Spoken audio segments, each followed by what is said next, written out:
ಈಗ ಅಧ್ಯಕ್ಷೆಯರು 12ನೇ ಶತಮಾನದ ವಚನಗಳೇ ತಮ್ಮ ಉಸಿರು ಎಂದು ತಿಳಿದು ಅನೇಕ ಶಾಲೆಗಳು, ಕಾಲೇಜು, ಆಶ್ರಮಗಳು, ಅಂತರ್ರಾಜ್ಯಗಳು, ಅನೇಕ ದೇಶಗಳಲ್ಲಿಯೂ ಎಲ್ಲರ ಮನೆಗಳಲ್ಲಿಯೂ ವಚನ ನಡಿಗೆಯನ್ನು, ವಚನ ಸಾಹಿತ್ಯದ ಕ್ರಾಂತಿಯನ್ನು ಉಂಟು ಮಾಡುವಲ್ಲಿ ತಮ್ಮನ್ನು ತಾವು ತೊಡಗಿಸಿಕೊಂಡಿರುವ ಶ್ರೀ ವಚನ ಕುಮಾರಸ್ವಾಮಿಯವರು, ಸಂಸ್ಥಾಪಕರು, ಶರಣ ವಿಶ್ವವಚನ ಫೌಂಡೇಶನ್ ಇವರಿಂದ ಅಧ್ಯಕ್ಷೀಯ ನುಡಿಗಳನ್ನಾಡಬೇಕೆಂದು ವಿನಂತಿಸಿಕೊಳ್ಳುತ್ತೇನೆ. ಓಂ ಶ್ರೀ ಗುರು ಬಸವಲಿಂಗಾಯ ನಮಃ.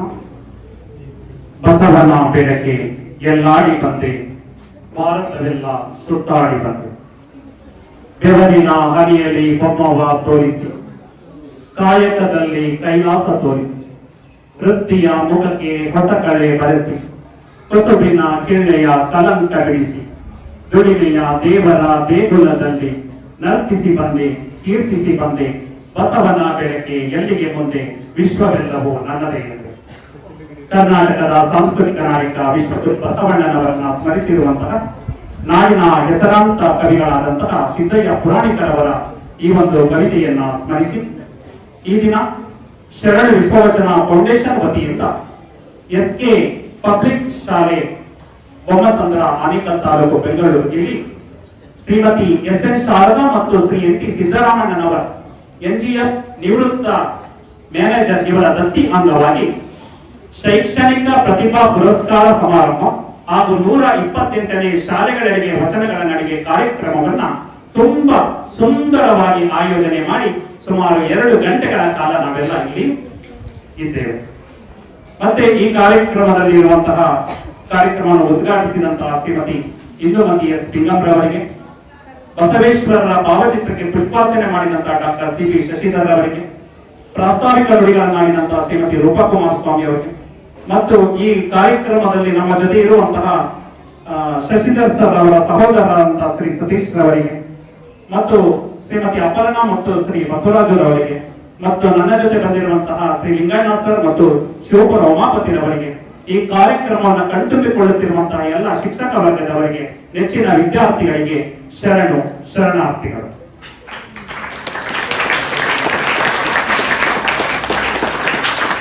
ಇದು ನಮ್ಮ ಶರಣ ವಿಶ್ವವಚನ ಫೌಂಡೇಶನ್ ಇಂದ ನಿಮ್ಮ ಶಾಲೆಯಲ್ಲಿ ಮಾಡುತ್ತಿರುವಂತಹ 3ನೇ ಕಾರ್ಯಕ್ರಮ. 2ನೇ ಕಾರ್ಯಕ್ರಮಕ್ಕೆ ಕಳೆದ ವರ್ಷ ಅಂದ್ರೆ ಡಿಸೆಂಬರ್ ನಲ್ಲಿ ನಮ್ಮ ಶರಣ ವಿಶ್ವವಚನ ಫೌಂಡೇಶನ್ ನ ಮಹಾಪೋಷಕರಾದಂತಹ ಶ್ರೀ NT ಸಿದ್ದರಾಮಣ್ಣನವರು ಮತ್ತು ದಂಪತಿಗಳು ಇಬ್ಬರು ಕೂಡ ಬಂದಿದ್ರು. ಬಂದು ನಿಮ್ಮನ್ನ ಶಿಸ್ತನ್ನ ನೋಡಿದ್ರು. ನಿಮ್ಮಲ್ಲಿದ್ದಂತಹ ಶಿಸ್ತು, ವಿನಯತೆ ಇವೆಲ್ಲವನ್ನ ನೋಡಿ ಅವರು ಕೇವಲ ಕಾರ್ಯಕ್ರಮ ಮಾತ್ರ ಮಾಡಬಾರದು ಅಂತ ತೀರ್ಮಾನಿಸಿ, ಜೊತೆಗೆ ನಿಮ್ಮನ್ನ ಪ್ರೋತ್ಸಾಹಿಸಬೇಕು ಅಂತ ವಿದ್ಯಾರ್ಥಿ ವೇತನ, ಒಂದು ರೀತಿ ಸ್ಕಾಲರ್ಶಿಪ್ ಅನ್ನ ಈ ಮಕ್ಕಳಿಗೆ ಕೊಡೋಣ ಅಂತ. ಅದು ಹೇಗಿದೆ ಸ್ಕಾಲರ್ಶಿಪ್ ಅಂದ್ರೆ, 6ನೇ ತರಗತಿ ಮಗು ಮೊದಲನೇ ಬಹುಮಾನ ತಗೊಂಡ್ರೆ, ಹುಡುಗರಿಗೆ ಬೇರೆ ಹುಡುಗಿಗೆ ಬೇರೆ ಕೊಡ್ತಾ ಇದ್ದಾರೆ. 6ನೇ ತರಗತಿ ಮೊದಲನೇ ಬಹುಮಾನ ತಗೊಂಡ್ರೆ 2,500. ಅದೇ ಮಗು 7ನೇ ತರಗತಿಗೆ ಬಂದು ಮೊದಲನೇ ಬಹುಮಾನ ತಗೊಂಡ್ರೆ 3,000. 8ನೇ ತರಗತಿಗೆ ಬಂದ್ರೆ 3,500. 9ನೇ ತರಗತಿಗೆ ಬಂದ್ರೆ 4,000. ಗೊತ್ತಾಯ್ತಲ್ಲ? 10ನೇ ತರಗತಿಗೆ ಬಂದ್ರೆ ಹೀಗೆ 500 ಹೆಚ್ಚಿಸಿಕೊಂಡು ಅವರು ಪ್ರತಿಭಾ ಪುರಸ್ಕಾರವನ್ನ ನಿಮಗೆ ಕೊಡ್ತಾ ಇದ್ದಾರೆ. ಅಂದ್ರೆ ಅಂತಹ ದಂಪತಿಗಳು ನಮಗೆ ವಿಶ್ವದಲ್ಲಿ ಎಲ್ಲೂ ಕೂಡ ಸಿಗಲ್ಲ ಅಂತ ನಾನಾದ್ರೂ ಕೂಡ ಆಭಾರಿಯಾಗಿದ್ದೇನೆ. ಇಲ್ಲಿ ಅದರ ಜೊತೆಗೆ ನಮ್ಮ ಸುಮ್ಮನೆ ಅವರಿಗೆ ನಿಮ್ಗೆ ಕ್ಯಾಶ್ ಅವಾರ್ಡ್ ಕೊಟ್ರೆ ಅದನ್ನ ಜೊತೆಗೆ ಕ್ಯಾಶ್ ಅವಾರ್ಡ್ ಜೊತೆಗೆ ಒಂದು ಸರ್ಟಿಫಿಕೇಟ್ ಕೂಡ ಆ ದಂಪತಿಗಳ ಹೆಸರಲ್ಲಿ ಕೊಡಬೇಕು ಅಂತ ಈ ರೀತಿ ನಿಮ್ಮದೇ ಭಾವಚಿತ್ರವನ್ನ ಹಾಕಿ ಅವರ ಒಂದು ಭಾವಚಿತ್ರದ ಆಶೀರ್ವಾದ ನಿಮ್ಮ ಜೊತೆ ಇರಲಿ ಅಂತ ಹೇಳಿ ನಾವೇನ್ ಮಾಡಿದೀವಿ, ಒಂದು ಸರ್ಟಿಫಿಕೇಟ್ ಅನ್ನು ಕೂಡ ನಿಮಗೆ ಈ ರೀತಿ ಯಾರು 50 ಜನ, ಈಗಿನ 50 ಜನ ಸದಸ್ಯರಿಗೂ ಕೂಡ 50 ಜನ ವಿದ್ಯಾರ್ಥಿಗಳಿಗೂ ಕೂಡ ಈ ಒಂದು ಅವಾರ್ಡ್. ಜೊತೆಗೆ ನಮ್ಮ ಸಿದ್ದರಾಮಣ್ಣನವರು ಸರ್ ಏನ್ ಮಾಡ್ತಾ ಇದ್ದಾರೆ ಅಂದ್ರೆ, ಶಿಕ್ಷಕರಿಗೂ ಕೂಡ ಒಂದು ಪ್ರೋತ್ಸಾಹದಾಯಕವಾಗಿ ಅವರು ಒಂದು ಅವಾರ್ಡ್ ಅನ್ನು ಕೊಡ್ತಾ ಇದ್ದಾರೆ. Teacher award. ಅವರು ವಚನ ಜ್ಯೋತಿ ಟೀಚರ್ ಅವಾರ್ಡ್, ವಚನ ಜ್ಯೋತಿ ಟೀಚರ್ ಅವಾರ್ಡ್ ಅಂತ ಶಿಕ್ಷಕರಿಗೂ ಕೂಡ ಪ್ರೋತ್ಸಾಹವನ್ನ ಕೊಡ್ತಾ ಇದ್ದಾರೆ. ಇಂಥ ದಂಪತಿಗಳು ಎಲ್ಲಿ ನಮಗೆ ಸಿಗೋದಿಕ್ಕೆ ಸಾಧ್ಯ? ಅದರ ಉದ್ದೇಶ ಇಷ್ಟೇ. ಅವ್ರು ಹೇಳುವಂತ ಒಂದು ಕಿವಿ ಮಾತುಗಳಿದೆಯಲ್ಲ, ಜನಪದದಲ್ಲಿ ಒಂದು ಮಾತು ಬರುತ್ತೆ, ಆಚಾರಕ್ಕೆ ಅರಸಾಗು, ನೀತಿಗೆ ಪ್ರಭುವಾಗು, ಮಾತಿನಲ್ಲಿ ಚೂಡಾಮಣಿಯಾಗು ನನ್ನ ಕಂದ, ಜ್ಯೋತಿಯೇ ಹಾಗೂ ಜಗಕ್ಕೆಲ್ಲ ಅಂತ. ಅರ್ಥ ಆಯ್ತಲ್ಲ? ಅವ್ರ ಮಗಳು ಇಡೀ ವಿಶ್ವವನ್ನೇ ವಿಶ್ವ ಪರ್ಯಟನೆ ಮಾಡಿ ಬಂದಿದ್ದಾರೆ. ಬಸವನ ಬೆಳಕೆ ಎಲ್ಲಿಗೆ ಮುಂದೆ ವಿಶ್ವವೆಲ್ಲವೋ ನನ್ನದೇ ಎಂದೇ ಅಂತ ಸಿದ್ದಯ್ಯ ಪುರಾಣಿಕ ಅವರು ಹೇಳಂಗೆ ಅವರ ಒಂದು ಸಂಸ್ಕಾರ ಮಗಳು ಇಡೀ ವಿಶ್ವವನ್ನೇ ಪರ್ಯಟನೆ ಮಾಡಿ ಬಂದಿದ್ದಾರೆ. ಅಂದ್ರೆ ಆ ರೀತಿಯ ಸಂಸ್ಕಾರವಂತ ವ್ಯಕ್ತಿಗಳು ನೀವಾಗಬೇಕು. ಮತ್ತೆ ಅದಕ್ಕೆ ಸ್ಫೂರ್ತಿ ಯಾರು ಅಂದ್ರೆ ಬಸವಣ್ಣವರು. ಬಸವಣ್ಣವರು ಎರಡು ತತ್ವ, ಒಂದು ಕಾಯಕ, ಮತ್ತೊಂದು ದಾಸೋಹ. ದುಡಿದು ಉಂಡ್ರಿ, ಉಳಿದದ್ದನ್ನ ಸ್ವಲ್ಪ ಸಮಾಜಕ್ಕೆ ಕೊಡ್ರಿ ಅಂತ ಸಮಾಜಕ್ಕೆ ಅವರು ಹಂಚ್ತಾ ಇದ್ದಾರೆ. ಯಾಕೆ ಬಸವಣ್ಣವ್ರನ್ನ ನಾವೆಲ್ಲ ಸ್ಮರಿಸ್ತೀವಿ ಅಂದ್ರೆ, ನಮ್ಮ ಮೈಸೂರಲ್ಲಿ ಪ್ರೊಫೆಸರ್ KS ಶಿವಪ್ಪ ಅಂತ ಇದ್ದಾರೆ. ಅವ್ರು ಹೇಳ್ತಾರೆ, ಬಸವನೆಂದರೆ ಯಾರು, ಬಿಜ್ಜಳನ ಕರಣಿಕನೆ, ಬಿದ್ದವರ ನೆತ್ತಲಿಕೆ ದುಡಿದ ಶಿವಯೋಗಿ, ಅನುಭಾವದೆತ್ತರಕ್ಕೆ ಕಾಯಕವ ತಂದಾತ, ಬಸವನೆಂದರೆ ತತ್ವ ಮುದ್ದು ರಾಮ, ಬಸವನೆಂದರೆ ತತ್ವ ಮುದ್ದು ರಾಮ. ಬಸವನೆಂದರೆ ಯಾರು? ಬಿಜ್ಜಳನ ಕರಣಿಕನೇ ಅಲ್ಲ. ಅವನು ಯಾರು? ಬಿದ್ದವರನ್ನೇ ಎತ್ತೋದಕ್ಕೆ ಬಂದ ಶಿವಯೋಗಿ ಅಂತ. ಹಂಗೆ ಯಾರು ಮಕ್ಕಳು ನೋವಿನಲ್ಲಿದ್ದಾರೆ, ಆ ನೋವಿನಲ್ಲಿ ಇರುವಂತವರಿಗೆ ಒಂದು ಶೈಕ್ಷಣಿಕ ಪುರಸ್ಕಾರವನ್ನ ಕೊಡುವುದರ ಮುಖಾಂತರ ನಿಮ್ಮನ್ನ ಪ್ರೋತ್ಸಾಹಿಸ್ತಾ ಇದ್ದಾರೆ ನಮ್ಮ ಹೆಂಡತಿ ಸಿದ್ದರಾಮಣ್ಣನವರು ಸಾರು. ಅವರಿಗೆ ಜೋರಾಗಿ ಚಪ್ಪಾಳೆ ತಟ್ಟುವುದರ ಮುಖಾಂತರ ನಾವು ಧನ್ಯವಾದಗಳನ್ನ ತಿಳಿಸೋಣ. ನೀವು ಕೂಡ ದೊಡ್ಡ ವ್ಯಕ್ತಿಗಳಾಗಬೇಕು. ಒಳ್ಳೆಯ ಕೆಲಸವನ್ನ ಮಾಡಿದ್ರೆ ಪ್ರಪಂಚ ನಮ್ಮನ್ನ ಸ್ಮರಿಸುತ್ತೆ, ಕೆಟ್ಟ ಕೆಲಸ ಮಾಡಿದ್ರೆ ಮರೆತು ಬಿಡುತ್ತೆ. ಪ್ರಪಂಚದ ಅತ್ಯುನ್ನತ ಪ್ರಶಸ್ತಿ ಅಂದ್ರೆ ದೊಡ್ಡ ಪ್ರಶಸ್ತಿ ಯಾವುದು? ಹೇಳ್ತಾ ಇಲ್ಲ. ನೊಬೆಲ್ ಪ್ರಶಸ್ತಿ. ಮೇಡಮ್ ಹೇಳಿದ್ರಲ್ಲ, ಪ್ರಥಮ ನೊಬೆಲ್ ಪ್ರಶಸ್ತಿ ಯಾರು ಪಡೆದ್ರು ಅಂತ? ಡಾಕ್ಟರ್ CV ರಾಮನ್ ಅವರು ಪಡೆದ್ರು ಅಂತ. ಆ ನೊಬೆಲ್ ಪ್ರಶಸ್ತಿ ಹೇಗೆ ಹುಟ್ಟಿತು ಅಂತ ಗೊತ್ತಾ? ಅದೊಂದು ಸ್ವಲ್ಪ ತಿಳ್ಕೊಳ್ಳೇಬೇಕು, ಯಾಕಂದ್ರೆ ನೀವು ಆ ರೀತಿ ಆಗ್ಬೇಕಲ್ಲ. ಆಲ್ಫ್ರೆಡ್ ನೊಬೆಲ್ ಅಂತ, ಅವನು ರಸಾಯನ ಶಾಸ್ತ್ರಜ್ಞ. ಅವನು ಡೈನಮೈಟ್ ಅನ್ನ ಕಂಡುಹಿಡಿತಾನೆ. ಡೈನಮೈಟ್ ಅನ್ನ ಕಂಡುಹಿಡಿದಾಗ ಅವನು ಕಂಡುಹಿಡಿದ ಉದ್ದೇಶ ಈ ಬಂಡೆಗಳು ಇವೆಲ್ಲವನ್ನ ಚೂರು ಮಾಡೋದಿಕ್ಕೆ, ಅದನ್ನ ಒಡೆಯೋದಿಕ್ಕೆ ಡೈನಮೈಟ್ ಅನ್ನು ಕಂಡುಹಿಡಿತಾನೆ. ಆದ್ರೆ ಪ್ರಪಂಚ ಏನ್ ಮಾಡುತ್ತೆ, ಆ ಡೈನಮೈಟ್ ಅನ್ನ ಯುದ್ಧಕ್ಕೆ ಬಳಸ್ಕೊಬಿಡುತ್ತೆ. ಯುದ್ಧಕ್ಕೆ ಬಳಸಿದಾಗ ಸಾವಿರಾರು ಜನ, ಲಕ್ಷಾಂತರ ಜನ ಸತ್ತೋಗ್ಬಿಡುತ್ತಾರೆ. ಯಾರು ಡೈನಮೈಟ್ ಅನ್ನ ಕಂಡುಹಿಡಿದ್ರಿಂದ? ಆಲ್ಫ್ರೆಡ್ ನೊಬೆಲ್ ಅವರು ಡೈನಮೈಟ್ ಅನ್ನ ಕಂಡುಹಿಡಿದ್ರಿಂದ. ಹೀಗೆ ಅವನ ಬಗ್ಗೆ ಜನ ತುಂಬಾ ಬೈತಾ ಇರ್ತಾರೆ. ಅವನನ್ನ, ಆಲ್ಫ್ರೆಡ್ ನೊಬೆಲ್ ಅನ್ನ ಎಲ್ಲ ಬೈತಾ ಇರ್ತಾರೆ. ಕೊನೆಗೆ ಒಂದ್ಸಲ ವಿಮಾನಕ್ಕೆ ಹೋಗ್ಬೇಕಾಗುತ್ತೆ, ಅವನು ಬೇರೆ ದೇಶಕ್ಕೆ ಹೋಗ್ಬೇಕಾಗುತ್ತೆ. ಇನ್ನೇನು ಸ್ಟೇಷನ್ ತಲುಪಬೇಕು, ವಿಮಾನ ಹೊರಟು ಬಿಡುತ್ತೆ. ಆಗ ಅವನು ಮತ್ತೆ ವಾಪಸ್ ಮನೆಗೆ ಬಂದ್ಬಿಡ್ತಾನೆ. ದುರಾದೃಷ್ಟವಶಾತ್ ಆ ವಿಮಾನ ಏನಾಗುತ್ತೆ, ಅಪಘಾತಕ್ಕೆ ಒಳಗಾಗುತ್ತೆ. ಅಪಘಾತಕ್ಕೆ ಒಳಗಾದಾಗ ಅಲ್ಲಿದ್ದವರೆಲ್ಲ ಸತ್ತೋಗ್ಬಿಡ್ತಾರೆ. ಆ ಪತ್ರಿಕೆಯವರ ಪ್ರಕಾರ, ನ್ಯೂಸ್ ಅವರ ಪ್ರಕಾರ ಯಾರು ಸತ್ತೋಗಿದ್ದಾರೆ, ಅಲ್ಲಿ ಯಾರಿದ್ರು ಅಂತ ಅನ್ಕೊಂಡಿರ್ತಾರೆ? ಆಲ್ಫ್ರೆಡ್ ನೊಬೆಲ್ ಕೂಡ ಇರ್ತಾರೆ. ಯಾಕಂದ್ರೆ ಅಲ್ಲಿ ಟಿಕೆಟ್ ತಗೊಂಡಿರ್ತಾರಲ್ಲ ಅವರು. ಬೆಳಗಿನ ಪತ್ರಿಕೆಯಲ್ಲಿ ಬರುತ್ತೆ ಒಂದು ಶೀರ್ಷಿಕೆ, ಒಂದು ಟೈಟಲ್ ಏನಂತ? ಸಾವಿನ ವ್ಯಾಪಾರಿ ಸತ್ತ ಅಂತ ಒಂದು ಶೀರ್ಷಿಕೆಯಲ್ಲಿ ಅದನ್ನ ಆಲ್ಫ್ರೆಡ್ ನೊಬೆಲ್ ಮನೆಯ ಮುಂದೆ ಕುಳಿತುಕೊಂಡು, ಚೇರಲ್ಲಿ ಕುಳಿತುಕೊಂಡು ಪೇಪರ್ ಓದ್ತಾ ಇದ್ದಾನೆ. ತನ್ನ ಸಾವಿನ ಸುದ್ದಿಯನ್ನು ತಾನೇ ಓದ್ತಾ ಇದ್ದಾನೆ. ಏನಂತ? ಸಾವಿನ ವ್ಯಾಪಾರಿ ಸತ್ತ ಅಂತ. ಆಗ ಅವನಿಗೆ ನೋವಾಗುತ್ತೆ ತುಂಬಾ. ನಾನು ಸತ್ತ ನಂತರ ಪ್ರಪಂಚ ನನ್ನನ್ನು ಈ ರೀತಿ ಸ್ಮರಿಸ್ಕೊಳ್ಬೇಕಾ? ಬೇಡ ಅಂತ ಹೇಳಿ ಕೊನೆಗೆ ಅವನು ಸಂಪಾದನೆ ಮಾಡಿದ್ದಂತಹ ಕೋಟ್ಯಾಂತರ ಹಣವನ್ನ ಏನ್ ಮಾಡ್ತಾನೆ? ಒಂದು ಸಂಸ್ಥೆಯನ್ನ, ನೊಬೆಲ್ ಸಂಸ್ಥೆಯನ್ನ ಸ್ಥಾಪಿಸಿ, ಯಾರು ವಿಜ್ಞಾನದಲ್ಲಿ, ತಂತ್ರಜ್ಞಾನದಲ್ಲಿ ಅವರು ಮುಂದೆ ಬರ್ತಾರೋ ಅವರಿಗೆ ದೇಶದಲ್ಲಿ ವಿದೇಶದಲ್ಲಿ ಅಂದ್ರೆ ಇಡೀ ವರ್ಲ್ಡ್ ಅಲ್ಲಿ ಯಾರು ಫೇಮಸ್ ಆಗಿರ್ತಾರೆ ಅವರಿಗೆ ಒಂದು ಪ್ರಶಸ್ತಿಯನ್ನ ಕೊಡಬೇಕು ಅಂತ ನೊಬೆಲ್ ಪ್ರಶಸ್ತಿಯನ್ನು ಸ್ಥಾಪಿಸ್ತಾನೆ. ಈಗ ನಾವೆಲ್ಲರೂ ಕೂಡ ಆಲ್ಫ್ರೆಡ್ ನೊಬೆಲ್ ನ ನೆನೆಸ್ಕೋತಾ ಇದ್ದೀವಿ. ಯಾವುದರಿಂದ? ಅವನು ಒಳ್ಳೆಯ ಕೆಲಸವನ್ನ ಮಾಡೋದ್ರಿಂದ ಅಲ್ಲ. ಅಂತಹ ಸ್ಫೂರ್ತಿ ನಿಮ್ಗಾಗ್ತದೆ, ಗೊತ್ತಾಯ್ತಲ್ಲ? ಅದಕ್ಕೆ ನಾವೇನು ಮಾಡಬೇಕು? ಮಹಾತ್ಮ ಗಾಂಧೀಜಿ ಹೇಳ್ತಾರೆ, ಒಳ್ಳೆಯದನ್ನ ನೋಡಬೇಕು, ಒಳ್ಳೆಯದನ್ನ ಕೇಳಬೇಕು, ಒಳ್ಳೆಯದನ್ನ ಮಾತನಾಡಬೇಕು ಅಲ್ಲ. ಲಾಸ್ಟ್ ಟೈಮ್ ಒಂದು ಹಾಡು ಹೇಳ್ಕೊಟ್ಟಿದ್ದೆ, ನೆನಪಿದೆಯಾ? ಯಾವುದು ಮರ್ತ್ಬಿಟ್ಟ? ಪರವಾಗಿಲ್ಲ. ಈಗ ಇನ್ನೊಂದು, ಒಳ್ಳೆಯದನ್ನೇ ನಾವು ಮಾತನಾಡಬೇಕು, ಒಳ್ಳೆಯದನ್ನೇ ನೋಡಬೇಕು. ಕೂತು ಸಾಕಾಗಿದೆಯಲ್ಲ, ಇನ್ನು 5 ನಿಮಿಷದಲ್ಲಿ ನಮ್ಮ ಕಾರ್ಯಕ್ರಮ ಮುಗಿಯುತ್ತೆ. ಎಲ್ಲ ಎದ್ದು ನಿಂತ್ಕೋತೀರಾ? ಎದ್ದು ನಿಂತ್ಕೊಳ್ಳಿ.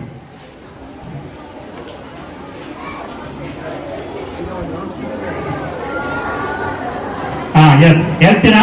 ಯಾಕಂದ್ರೆ ಸರ್ ಎದ್ದು ನಿಲ್ಸಿ ಕೂರಿಸಿದ್ರು ಇನ್ನೊಂದ್ 2 ನಿಮಿಷ ನಿಂತ್ಕೊಳ್ಳಿ ಅಂತ ನಾನು ನಿಲ್ಸಿದ್ದೇನೆ. ಎಸ್, ಜಾನ್ ಜಪಾನಿನ ಮಂಗಗಳು, ಧ್ವನಿ ಇಲ್ಲ, ಇನ್ನು ಗಟ್ಟಿಯಾಗಿ ಹೇಳ್ಬೇಕು. ಜಾನ್ ಜಪಾನಿನ ಮಂಗಗಳು, ಆಕ್ಷನ್ ಮಾಡಿ. ಜಾನ್ ಜಪಾನಿನ ಮಂಗಗಳು, ಮೂರಿವೆ ಅದರಲ್ಲಿ ಇದು ಒಂದು, ಮೂರಿವೆ ಅದರಲ್ಲಿ ಇದು ಒಂದು. ನೋಡಬಾರದು ನಾವು ನೋಡಬಾರದು, ಕೆಟ್ಟದನೆಂದು ನೋಡಬಾರದು. ಜಾನ್ ಜಪಾನಿನ ಮಂಗಗಳು, ಮೂರಿವೆ ಅದರಲ್ಲಿ ಇದು ಒಂದು. ಕೇಳಬಾರದು ನಾವು ಕೇಳಬಾರದು, ಕೆಟ್ಟದನೆಂದು ಕೇಳಬಾರದು. ಜಾನ್ ಜಪಾನಿನ ಮಂಗಗಳು, ಮೂರಿವೆ ಅದರಲ್ಲಿ ಇದು ಒಂದು. ಹೇಳಬಾರದು ನಾವು ಹೇಳಬಾರದು, ಏನ್ ಹೇಳ್ಬಾರ್ದು?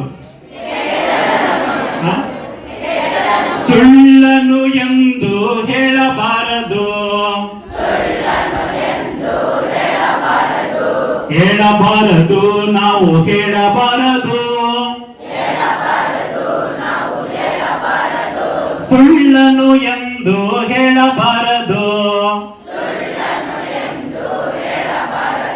ಜಾನ್ ಜಪಾನಿನ ಮಂಗಗಳು,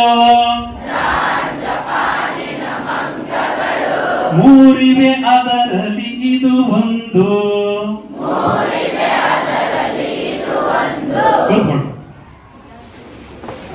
ಇಷ್ಟ ಆಯ್ತಾ? ಇಷ್ಟ ಆಯ್ತಾ? ಯಾಕಂದ್ರೆ ತುಂಬಾ ಕೂತು ಬಿಟ್ಟಿದ್ರಲ್ಲ, ಒಂದ್ ಸ್ವಲ್ಪ ಹೇಳಿ ಅಂತ ಅದನ್ನ ನಿಮ್ಮನ್ನ ಹೇಳಿಸ್ದ. ಮತ್ತೆ ಅನೇಕ ವಚನ ಸಾಹಿತ್ಯ ಇದೆ, ವಚನ ಸಂಪುಟ ಅಂತ ಇದೆ. ಮೊಬೈಲ್ ಇಟ್ಕೋತಿರಲ್ಲ, ವಚನ ಸಂಪುಟ ಅಂತ ನೀವು ಒಂದು ಕ್ರೋಮಲ್ಲಿ ಹೋಗಿ ಬಡದ್ರೆ ಅದರಲ್ಲಿ ಎಲ್ಲಾ ಶರಣರ ವಚನಗಳು ಬರುತ್ತೆ. ಗೊತ್ತಾಯ್ತಲ್ಲ? ಬಸವಣ್ಣವರ 1409 ವಚನ ಬರುತ್ತೆ. ಗೊತ್ತಾಯ್ತಲ್ಲ? ಅಲ್ಲಮ್ಮ ಪ್ರಭು, ಅಕ್ಕ ಮಹಾದೇವಿ ಎಲ್ಲಾ ವಚನಗಳು ಬರುತ್ತೆ. ಆ ವಚನಗಳನ್ನ ಒಂದ್ಸಲ ಓದಿ ಅದನ್ನ ಜೀವನದಲ್ಲಿ ಅಳವಡಿಸ್ಕೊಳ್ಳಿ. ವಚನಗಳನ್ನ ನೀವು ಅಧ್ಯಯನ ಮಾಡಾಗ ತಲೆಯಲ್ಲಿ ಸದ್ವಿಚಾರ ಉಂಟಾಗುತ್ತೆ. ಏನಾಗುತ್ತೆ? ತಲೆಯಲ್ಲಿ ಸದ್ವಿಚಾರ ಉಂಟಾಗುತ್ತೆ, ಎದೆಯಲ್ಲಿ ಸದ್ಭಾವ ಉಂಟಾಗುತ್ತೆ, ಕೈಯಲ್ಲಿ ಸತ್ಕಾರ್ಯ ಬರುತ್ತೆ, ಬಾಯಲ್ಲಿ ಸವಿಮಾತು ಬರುತ್ತೆ. ವಚನಗಳನ್ನ ಅಧ್ಯಯನ ಮಾಡೋದ್ರಿಂದ ಏನುಂಟಾಗುತ್ತೆ? ತಲೆಯಲ್ಲಿ ಸದ್ವಿಚಾರ, ಎದೆಯಲ್ಲಿ ಸದ್ಭಾವ, ಕೈಯಲ್ಲಿ ಸತ್ಕಾರ್ಯ, ಬಾಯಲ್ಲಿ ಸವಿಮಾತು ಬರುತ್ತೆ. ಆದ್ದರಿಂದ ವಚನಗಳನ್ನ ಅಧ್ಯಯನವನ್ನ ಮಾಡಿ. ವಚನಗಳನ್ನ ಅಧ್ಯಯನ ಮಾಡಿದ್ರೆ ನಿಮ್ಮನ್ನು ಎಲ್ಲಿಗೋ ತಗೊಂಡು ಹೋಗ್ಬಿಡುತ್ತೆ. ಮನದ ಮಲಿನವನ್ನ ತೊಡಿಬೇಕಾದ್ರೆ ನಾವು ವಚನಗಳನ್ನ ಅಧ್ಯಯನ ಮಾಡಬೇಕು. ಈಗ ಉದಾಹರಣೆಗೆ ಒಂದು ಫೋನ್ ತಗೋತೀರಾ ಅಂಗಡಿಲಿ ಹೋಗಿ ಯಾರಾದ್ರೂ ನಿಮ್ಮ ತಂದೆ ತಾಯಿ ತಗೊಂಡ್ರೆ ಅದಕ್ಕೆ ಒಂದು ಮ್ಯಾನ್ಯುವಲ್ ಅಂತ ಕೊಡ್ತಾರೆ. ಗೊತ್ತಲ್ಲ? ಕೈಪಿಡಿ ಮ್ಯಾನ್ಯುವಲ್ ಕೊಡ್ತಾರೆ. ಏನಕ್ಕೆ? ಫೋನ್ ಅನ್ನ ಹೇಗೆ ಬಳಸಬೇಕು ಅಂತ ಅಲ್ವಾ? ಮ್ಯಾನ್ಯುವಲ್ ಕೊಡ್ತಾರೆ. ಹಾಗೆ ಇದು ಬೆಲೆ ಕಟ್ತಾರೆ. ಇದಕ್ಕೆ ಫೋನ್ ಇಷ್ಟು 10,000, 15,000, 20,000, 50,000 ಬೆಲೆ ಕಟ್ತಾರೆ. ಆದ್ರೆ ನಮಗೆ ಬೆಲೆ ಕಟ್ಟಕ್ಕಾಗತ್ತಾ? ಮನುಷ್ಯನಿಗೆ ಇದುವರೆಗೂ ಕೂಡ ಬೆಲೆ ಕಟ್ಟೋದಿಕ್ಕೆ ಸಾಧ್ಯ ಇಲ್ಲ. ಆ ಬೆಲೆ ಕಟ್ಟಲಾರದಂತಹ ಈ ಮನುಷ್ಯನಿಗೆ ಏನ್ ಮಾಡ್ತಾ ಇದ್ದಾರೆ? ಆ ಒಂದು ಕೈಪಿಡಿ ಯಾವುದು ಅಂದ್ರೆ ವಚನ. ಮಾನವ ಜೀವನದ ಕೈಪಿಡಿ ಯಾವುದು? ಜೋರ ಕೇಳಿ. ವಚನ. ಇವತ್ತು 15 ಮಕ್ಕಳು ಪುಂಖಾನುಪುಂಖವಾಗಿ ನಿರರ್ಗಳವಾಗಿ ವಚನ ಹೇಳ್ತಾ ಇದ್ರೆ ಒಂಥರ ಖುಷಿ ಕೊಡುವಂತಹ ವಿಚಾರ ಆಯ್ತು, ತುಂಬಾ ಸಂತೋಷ ಆಯ್ತು ಅದನ್ನ ಕೇಳಿ. ಆ ವಚನಗಳನ್ನ ನೀವು ಕೂಡ ಹೇಳ್ಬೇಕು. ಮುಂದೊಂದು ದಿನ ಒಂದೇ ವೇದಿಕೆಯಲ್ಲಿ ಎಲ್ಲರನ್ನೂ ಕೂಡ ಹೇಳ್ಸೋದಿಕ್ಕೆ ಸಾಧ್ಯ ಇಲ್ಲ. ನಮ್ ಸರ್ ಹೇಳ್ತಾ ಇದ್ರು ಇನ್ನು 20 ಮಕ್ಕಳು 25 ಮಕ್ಕಳು ವಚನ ಹೇಳ್ತಾರೆ ಅಂತ ಹೇಳ್ತಾ ಇದ್ರು. ಆದ್ರೆ ಸಮಯದ ಅಭಾವದಿಂದ ಈಗ ಎಲ್ರಿಗೂ ಕೂಡ ಹೊಟ್ಟೆ ಹಸುವಾಗ್ಬಿಟ್ಟಿದೆ ಅಲ್ಲ, ಹಸುವಾಗ್ಬಿಟ್ಟಿದೆ. ಹಸಿವಿಗೂ ಕೂಡ ಒಂದು ವಚನ ಇದೆ, ಹಸುವಾಗಿಲ್ವಾ? ಪರವಾಗಿಲ್ಲ, ಹಂಗಾರೆ ಕಾರ್ಯಕ್ರಮದಿಂದ ಹೊಟ್ಟೆ ತುಂಬಿದೆ ಅನ್ನಂಗಾಯ್ತು. ಜ್ಞಾನದ ಹಸಿವು ನೀಗಿದೆ, ಹೊಟ್ಟೆಯ ಹಸಿವು ಬಾಕಿ ಇದೆ. ಜ್ಞಾನದ ಹಸಿವನ್ನ ಕೆಲವು ಸಂದರ್ಭದಲ್ಲಿ ಮಾತ್ರ ತುಂಬಿಸ್ಕೊಳಕ್ ಸಾಧ್ಯ ಇಂಥ ಕಾರ್ಯಕ್ರಮಗಳ ಮುಖಾಂತರ. ಅರ್ಥ ಆಯ್ತಲ್ಲ? ಅದಕ್ಕೆ ವಚನ ಇದೆ. ಹೊಟ್ಟೆ ಹಸಿವಿಗೂ ಶರಣರು ವಚನವನ್ನ ಬರೆದ್ಬಿಟ್ಟಿದ್ದಾರೆ. ಹಸಿವೆಂಬ ಹೆಬ್ಬಾವು ಬಸುರ ಬಂದು ಹಿಡಿದಡೆ ವಿಷವೇರಿತಯ್ಯ ಆಪಾದ ಮಸ್ತಕಕ್ಕೆ ಹಸಿವಿಗನ್ನವನಿಕ್ಕಿ ವಿಷವ ನಿಡುವ ಬಲ್ಲಡೆ ಆತನೇ ಗಾರುಡಿಗ ಕಾಣ ರಾಮನಾಥ ಅಂತ ಹೇಳ್ತಾರೆ. ಆದ ರೀತಿಯ ಹಸಿವಿಗೆ ಇರುವ ಸಂದರ್ಭದಲ್ಲಿ ನಾನು ಹೆಚ್ಚಿಗೆ ಮಾತನಾಡಕ್ ಹೋಗುದಿಲ್ಲ. ಈ ಒಂದು ಕಾರ್ಯಕ್ರಮವನ್ನ ಮಾಡಬೇಕು ಅಂತ ಈ ಶಾಲೆಯ ಸಂಸ್ಥಾಪಕರಾದಂತಹ ಡಾಕ್ಟರ್ ಸಿ.ಪಿ. ಶಶಿಧರ್ ಅವರನ್ನ ಕೇಳಿಕೊಂಡಾಗ ಬನ್ನಿ ಸರ್ ಅದ್ಭುತವಾಗಿ ಈ ಕಾರ್ಯಕ್ರಮವನ್ನ ಮಾಡೋಣ ಅಂತ ತುಂಬಾ ಸುಂದರವಾಗಿ ಆಯೋಜನೆಯನ್ನ ಮಾಡಿದ್ದಾರೆ. ಆಯೋಜನೆಯನ್ನ ಮಾಡಿ ಈ ಕಾರ್ಯಕ್ರಮ ನಡೆಸಲು ಕಾರಣೀಭೂತರಾದಂತ ಅವರಿಗೆ ಧನ್ಯವಾದಗಳನ್ನ ಅರ್ಪಿಸ್ತೇನೆ. ಮತ್ತೆ 50 ವಿದ್ಯಾರ್ಥಿಗಳಿಗೆ 9 ಶಿಕ್ಷಕರಿಗೆ, ಕೇವಲ ಮಕ್ಕಳಿಗೆ ಅವಾರ್ಡ್ ಕೊಟ್ಟರೆ ಸಾಕಾಗಲ್ಲ ಅಂತ ಶಿಕ್ಷಕರಿಗೂ ಕೂಡ ಒಂದು ಅವಾರ್ಡ್ ನೋಡಿ ಈ ರೀತಿ ಅವಾರ್ಡ್ ಕೊಟ್ಟಿದ್ದಾರೆ. ಉಷಾ ಮೇಡಮ್ ಹೆಡ್ಮಿಸ್ಟ್ರೆಸ್ ಇಂದ ಪ್ರಾರಂಭ ಆಗಿ ಜೊತೆಗೆ ಇನ್ನು 8 ಜನ ಶಿಕ್ಷಕರಿಗೆ ಕೂಡ ಪ್ರಶಸ್ತಿಯನ್ನ ಕೊಡ್ತಾ ಇದ್ದಾರೆ. ಆ ಪ್ರಶಸ್ತಿ ಕೊಡ್ತಾ ಇರೋದು ಅವ್ರಿಗೂ ಕೂಡ ಒಂದು ರೀತಿ ಉತ್ತೇಜನ ನೀಡಲಿ ಅಂತ ಅಂತಹ ಪ್ರಶಸ್ತಿಯನ್ನ ಕೊಡ್ತಾ ಇರುವಂತಹ ಮತ್ತು ಅವಾರ್ಡ್ ಅನ್ನ ಕೊಡ್ತಾ ಇರುವಂತಹ ನಮ್ಮ ಶರಣ ವಿಶ್ವವಚನ ಫೌಂಡೇಶನ್ ಪೋಷಕರಾದಂತಹ ಶಾರದಾ ಮತ್ತು ಸಿದ್ದರಾಮಣ್ಣನವರ ದಂಪತಿಗಳ 100 ವರ್ಷ ಬಾಳ್ಲಿ ಅಂತ. ಅವ್ರು 91 ವರ್ಷ ಅಂದ್ರು. 91 ವರ್ಷ ಆದ್ರೆ ಅವ್ರ ಲವಲವಿಕೆ 19 ವರ್ಷ. ಆ ರೀತಿ ನಾನು ಅನ್ಕೊಂಡಿರೋದು ಲವಲವಿಕೆ. ಕೆಲವರಿಗೆ ಏನಾಗಿದೆ, ದೈಹಿಕವಾಗಿ ವಯಸ್ಸಾಗಿದ್ರು ಮಾನಸಿಕವಾಗಿ ಅವರು 19 ವರ್ಷ. ಆದ್ರೆ ಕೆಲವರು ನಮಗೆ ಕೇವಲ 18 ವರ್ಷ 20 ವರ್ಷ ಆಗಿರುತ್ತೆ. ಆದ್ರೆ ಮಾನಸಿಕವಾಗಿ ಏನಾಗ್ಬಿಟ್ಟಿರುತ್ತೆ, ದೈಹಿಕವಾಗಿ 20 ವರ್ಷ, ಮಾನಸಿಕವಾಗಿ 80 ವರ್ಷ 90 ವರ್ಷ ಆದಂಗೆ ಕಾಣ್ತೀವಿ, ಮುದುಕರಾದಂಗೆ ಆಡ್ತೀವಿ ನಾವು. ಹೌದಾ? ಆಗಲ್ಲ ನೋಡಿ ಸರ್. ಹೇಗೆ ಲವಲವಿಕೆ ಇದೆ, ಅವರ ಕಳೆ ಇದೆ, ಅವರ ಎನರ್ಜಿ ಸ್ಫೂರ್ತಿ. ಅರ್ಥ ಆಯ್ತಲ್ಲ? ದೈಹಿಕ ವಯಸ್ಸು ಮಾನಸಿಕ ವಯಸ್ಸು ಇವೆರಡನ್ನು ಸಮದೂಗಿಸ್ಕೊಂಡೋಗ್ಬೇಕು. ಅವರಿಗೆ 64 ವರ್ಷ ದಂಪತಿಗಳು ಒಟ್ಟಿಗೆ ಜೀವನವನ್ನ ಮಾಡಿದ್ದಾರೆ. ಎಂತಹ ಸುಂದರವಾದ ಜೀವನ ಅಲ್ವಾ? ಅವರು ನೋಡ್ತಾ ಇದ್ರೆ ನಮ್ಮ ದಂಪತಿಗಳಿಗೆ ಒಂದ್ ರೀತಿ ಪ್ರೋತ್ಸಾಹ ಬರುತ್ತೆ, ನಮ್ಗೆ ಒಂಥರ ಸ್ಫೂರ್ತಿ ಸಿಗುತ್ತೆ. ಅಂತ ದಂಪತಿಗಳ ಸಂಖ್ಯೆ ಹೆಚ್ಚಾಗಬೇಕು ಅನ್ನೋ ಉದ್ದೇಶದಿಂದ ನಮ್ಮ ಶರಣ ವಿಶ್ವವಚನ ಫೌಂಡೇಶನ್ ಇಂದ ಒಂದು ಪ್ರಶಸ್ತಿಯನ್ನ ಸ್ಥಾಪಿಸಲೇಬೇಕು ಅಂತ ಆಲೋಚನೆ ಮಾಡಿ ಮೊದಲನೇ ಆದರ್ಶ ಶರಣ ದಂಪತಿ ಪ್ರಶಸ್ತಿಯನ್ನ ಸಿದ್ದರಾಮಯ್ಯ ಮತ್ತು ಶಾರದಾ ಮೇಡಮ್ ಅವರಿಗೆ ಪ್ರಾರಂಭ ಮಾಡುವ. ಈಗ ಪ್ರತಿ ವರ್ಷ ಆ ಪ್ರಶಸ್ತಿಯನ್ನ ನಮ್ಮ ಫೌಂಡೇಶನ್ ಇಂದ ಕೊಟ್ಕೊಂಡು ಬರ್ತಾ ಇದೀವಿ. ಯಾರು 50 ವರ್ಷ ಜೀವನ ನಡೆಸಿದ್ದಾರೆ, ಒಟ್ಟಿಗೆ 60 ವರ್ಷ ಜೀವನ ನಡೆಸಿದ್ರೆ ಅದನ್ನ ಗುರುತಿಸಿಕೊಂಡು ಬರ್ತಾ ಇದೀವಿ. ಇಂತಹ ದಂಪತಿಗಳ ಸಂಖ್ಯೆ ಸಾಧ್ಯವಾಗ್ಲಿ ಅಂತ ಹೇಳ್ತಾ ಈ ಒಂದು ಸಂದರ್ಭದಲ್ಲಿ ನಮ್ಮ ಶಶಿಧರ್ ಅವರ ಸಹೋದರರಾದಂತಹ ಸತೀಶ್ ಅವರು ಕೂಡ ಬಂದು ಈ ಕಾರ್ಯಕ್ರಮವನ್ನ ಕಣ್ಣು ತುಂಬಿಕೊಂಡಿದ್ದಾರೆ. ಅವರು ಕೂಡ ಒಂದು ಶಾಲೆಯನ್ನ ನಡೆಸ್ತಾ ಇದ್ದಾರೆ. ನಿಮ್ಮ ಶಾಲೆಯಲ್ಲೂ ಕೂಡ ಮುಂದಿನ ದಿನಗಳಲ್ಲಿ ಇಂಥ ಕಾರ್ಯಕ್ರಮವನ್ನ ಮಾಡೋದಕ್ಕೆ ನಾವು ಕೂಡ ಉತ್ಸುಕರಾಗಿದ್ದೀವಿ ಅಂತ ಹೇಳ್ತಾ ಈ ಕಾರ್ಯಕ್ರಮದಲ್ಲಿ ಬಂದಿದ್ದಂತ ತಮಗೂ ಧನ್ಯವಾದಗಳನ್ನ ತಿಳಿಸಿ, ಮತ್ತೆ ನಮ್ಮ ಸಿದ್ದರಾಮಣ್ಣ ಸರ್ ಸಂಬಂಧಿಕರಾದಂತಹ ಶ್ರೀಮತಿ ಅಪ್ಪರಣ್ಣ ಮತ್ತು ಬಸವರಾಜು ಸರ್ ಅವರು ಕೂಡ ತುಂಬಾ ಖುಷಿಯಿಂದ ಬಂದಿದ್ದಾರೆ. ಈ ಕಾರ್ಯಕ್ರಮವನ್ನು ಕಣ್ ತುಂಬಿಕೊಳ್ಬೇಕು, ನಿಮ್ಮೆಲ್ಲ ನೋಡ್ಬೇಕು ಅಂತ ಅವರಿಗೂ ಧನ್ಯವಾದನ ತಿಳಿಸಿ, ಅಮೆರಿಕದಿಂದ ಇಲ್ಲಿಗೆ ಬಂದು ಪ್ರಶಸ್ತಿಯನ್ನ ಸ್ವೀಕರಿಸಿ ಇವತ್ತಿನಿಂದ ಕಾಯಕ ಯೋಗಿ ಅವಾರ್ಡ್ ಆಗಿದೆ. ಇನ್ನೂ ಕೂಡ ನಿಮ್ಮ ಜವಾಬ್ದಾರಿ ಹೆಚ್ಚಾಗಿದೆ. ಆ ಹೆಚ್ಚಾಗಿರುವಂತಹ ಜವಾಬ್ದಾರಿ ಇನ್ನೂ ಚೆನ್ನಾಗಿ ನಿಭಾಯಿಸಿ ಇಡೀ ವಿಶ್ವವೇ ನಿಮ್ಮತ್ತ ತಿರುಗುವಂತ ನೋಡ್ಲಿ ಅಂತ ಹೇಳ್ತಾ ಅವರಿಗೂ ಧನ್ಯವಾದಗಳನ್ನ ತಿಳಿಸಿ, ಮತ್ತೆ ನಮ್ಮ ಎಡಭುಜ ಬಲಭುಜ ಇಬ್ಬರಿದ್ದಾರೆ ಅಲ್ಲಿ ನೋಡಿ. ಒಬ್ಬರಿಗೆ 81 ವರ್ಷ, ಸರಿಗೆ 91 ಅಂದೆ, ಅಲ್ಲಿ ಕೂತಿದಾರಲ್ಲ ಸ್ವೆಟರ್ ಹಾಕೊಂಡು ಅವ್ರಿಗೆ 81 ವರ್ಷ. ಅವರು ಕೂಡ 18 ವರ್ಷದ ಹುಡುಗನ ರೀತಿ ಇರ್ತಾರೆ ಜೊತೆಯಾಗಿ. ಪಕ್ಕದಲ್ಲಿರೋರು 65 ವರ್ಷ, ಅವರು ರಿಟೈರ್ಡ್ ಹೆಡ್ ಮಾಸ್ಟರ್, ಇವರು ನಮ್ಮ ಜೊತೆಲಿ ಇರ್ತಾರೆ. ಯಾಕಂದ್ರೆ ಈ ಕಾರ್ಯಕ್ರಮಗಳು ಮಾಡಬೇಕು. ಜೊತೆಗೆ ನಾವ್ ಯಾವುದೇ ಕಾರ್ಯಕ್ರಮ ಮಾಡೋದು ದಂಪತಿಗಳು, ನಮ್ಮ ಪತ್ನಿ ರೂಪ, ನಾವು ಇವು ಒಟ್ಟಿಗೆ ಕಾರ್ಯಕ್ರಮ ಮಾಡೋದು 128 ಕಾರ್ಯಕ್ರಮ. ಎಲ್ಲಿವರೆಗೆ ಮಾಡಿದೀವಿ ಅಂದ್ರೆ ಕರ್ನಾಟಕದ ತುಟ್ಟ ತುದಿಗೆ ಹೋಗಿದ್ದೀವಿ. ಕರ್ನಾಟಕದ ಗಡಿ ಜಿಲ್ಲೆ ಯಾವುದು? ಮೇಲೆ ಟಾಪ್ ಯಾವುದು? ಬೀದರ್. ಕರ್ನಾಟಕದ ಗಡಿ ಕಿರೀಟ ಅಂತ ಕರಿತೀವಿ. ಯಾವ್ದನ್ನ? ಬೀದರ್. ಕೆಳಗಡೆ ಜಿಲ್ಲೆ ಯಾವುದು? ಚಾಮರಾಜನಗರ. ಬೀದರ್ ಜಿಲ್ಲೆಯಿಂದ ಹಿಡಿದು ಅಲ್ಲೂ ಕಾರ್ಯಕ್ರಮಗಳು ಮಾಡಿದ್ದೀವಿ. ಇಲ್ಲಿ ಚಾಮರಾಜನಗರ ಜಿಲ್ಲೆವರೆಗೂ ಕೂಡ ಮೊನ್ನೆ ಬೂದಂಬಳ್ಳಿ ಅನ್ನೋ ಒಂದು ಗ್ರಾಮದಲ್ಲೂ ಕೂಡ ಕಾರ್ಯಕ್ರಮವನ್ನ ಮಾಡಿದ್ವಿ. ಇಡೀ ಕರ್ನಾಟಕದಾದ್ಯಂತ ಈ ಕಾರ್ಯಕ್ರಮಗಳನ್ನ ಆಯೋಜನೆಯನ್ನು ಮಾಡಿದ್ವಿ. ಉದ್ದೇಶ ಇಷ್ಟೇ, ಎಲ್ಲರಿಗೂ ಕೂಡ ಈ ವಚನ ಸಾಹಿತ್ಯ ತಲುಪಬೇಕು. ವಿಶ್ವದಲ್ಲೇ ವಚನ ಲಿಟ್ರೇಚರ್ ಅನ್ನೋ ರೀತಿ ಒಂದು ಅಂಕಿತನಾಮವನ್ನ ಹಾಕಿಕೊಂಡು ಬರೆದಿರುವಂತಹ ಸಾಹಿತ್ಯ ಎಲ್ಲೂ ಕೂಡ ಇಲ್ಲ. ಅದನ್ನ ಶರಣರು ಕೊಟ್ಟಿದ್ದಾರೆ. ಈ ಶರಣರು ಕೊಟ್ಟಿರುವಂತಹ ಸಾಹಿತ್ಯವನ್ನ ಜನಮಾನಸಕ್ಕೆ, ವಿದ್ಯಾರ್ಥಿಗಳಿಗೆ ತಲುಪಿಸಬೇಕು ಅನ್ನೋ ಒಂದು ಸದುದ್ದೇಶದಿಂದ ಈ ಕಾರ್ಯಕ್ರಮವನ್ನ ಮಾಡ್ತಾ ಇದೀವಿ ಅಂತ ಹೇಳ್ತಾ, ಈ ಕಾರ್ಯಕ್ರಮಕ್ಕೆ ಬೆಂಗಾವಲಾಗಿರೋರು ನಮ್ಮ ಶ್ರೀಮತಿ. ಅದರಿಂದ ಈ ಕಾರ್ಯಕ್ರಮವನ್ನ ಮಾಡೋದಕ್ಕೆ ಸಾಧ್ಯ ಆಗಿದೆ. ನಾವು 4 ಗಂಟೆಗೆ ಎದ್ದು, ನನ್ನ ಮಗಳು ಕೂಡ SSLC ಓದ್ತಾ ಇದ್ದಾಳೆ, ಅವಳನ್ನು ಕೂಡ ಸುಧಾರಿಸಿ 6 ಗಂಟೆಗೆ ನಾವು ಮೈಸೂರನ್ನ ಬಿಟ್ಟು ಇಲ್ಲಿಗೆ ಬಂದವು. ಯಾಕೆ ಅಂದ್ರೆ ನಿಮ್ಮನ್ನೆಲ್ಲ ನೋಡ್ಬೇಕು ಅನ್ನೋ ಸದುದ್ದೇಶದಿಂದ. ಯಾಕಂದ್ರೆ ಹೆಂಡತಿ ಅಂದ್ರೆ ಹೇಗೆ ಅಂದ್ರೆ ಹೇಳ್ತಾರೆ, ಅದಕ್ಕೆ ವಚನ, ಬಂಧುದ ನರಿದು ಬಳಸುವಳು, ಬಂಧುದ ಪರಿಣಾಮಿಸುವಳು, ಬಂಧು ಬಳಗವ ಮರೆಸುವಳು, ದುಗ್ಗಳೆಯ ತಂದು ಬದುಕಿದನು ಕಾಣ ರಾಮನಾಥ ಅಂತ ಜೇಡರ ದಾಸಿಮಯ್ಯ ಹೇಳ್ತಾರೆ.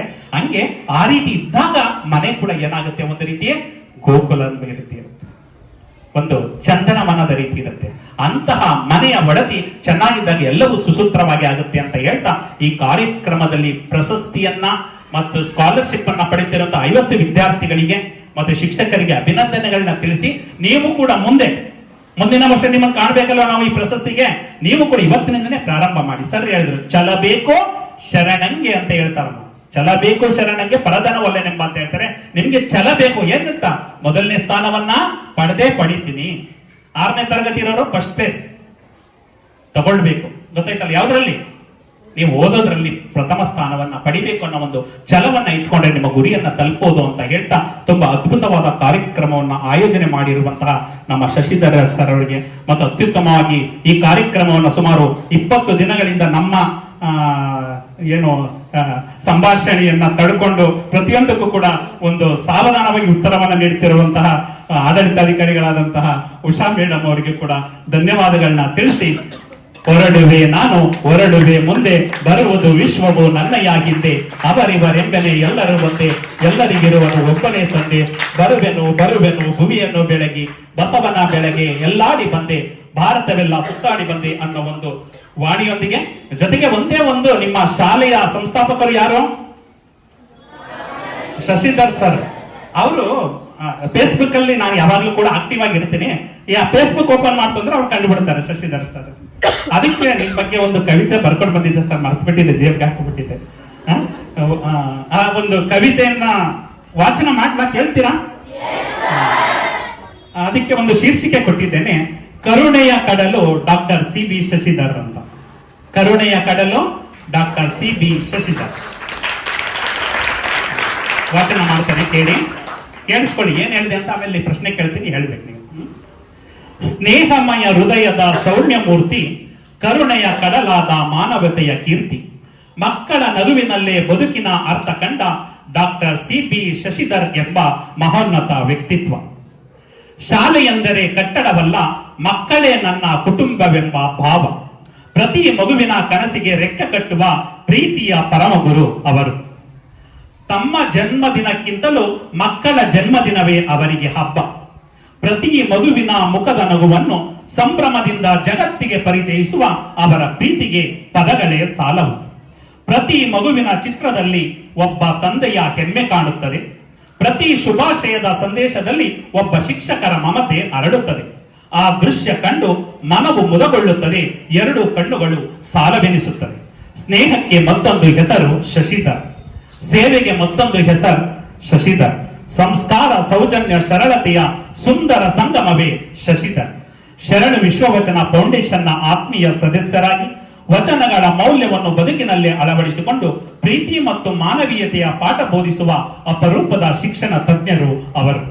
ಮಕ್ಕಳ ನಗುವಿನಲ್ಲೇ ದೇವರನ್ನು ಕಂಡವರು, ಪ್ರೀತಿಯ ಹೃದಯದಿಂದ ಶಾಲೆಯನ್ನು ಕುಟುಂಬವನ್ನಾಗಿಸಿದವರು ಡಾಕ್ಟರ್ CB ಶಶಿಧರ್. ಶಿಕ್ಷಣ ಲೋಕದ ಅಪರೂಪದ ಮಾನವ ರತ್ನ. ಚೆನ್ನಾಗಿತ್ತ? ಅಂತಹ ಒಬ್ಬ ಅತ್ಯುತ್ತಮವಾದಂತಹ ಒಂದು ಆತ್ಮೀಯರನ್ನ ನಾನು ಒಂದು ಕವಿತೆಯ ಮೂಲಕ ಒಂದು ಹೊಗಳುವಂತಹ ಒಂದು ಅವಕಾಶ ಸಿಕ್ತು. ಆ ಕವಿತೆಯನ್ನ ಕೇಳಿದಂತ ತಮ್ಮೆಲ್ಲರಿಗೂ ಧನ್ಯವಾದಗಳನ್ನ ತಿಳಿಸಿ, ಮುಂದಿನ ವರ್ಷ ಮತ್ತೆ ಇದೇ ಕಾರ್ಯಕ್ರಮದಲ್ಲಿ ಭೇಟಿಯಾಗೋಣ. ಜೈ ಬಸವ, ಜೈ ಶರಣ.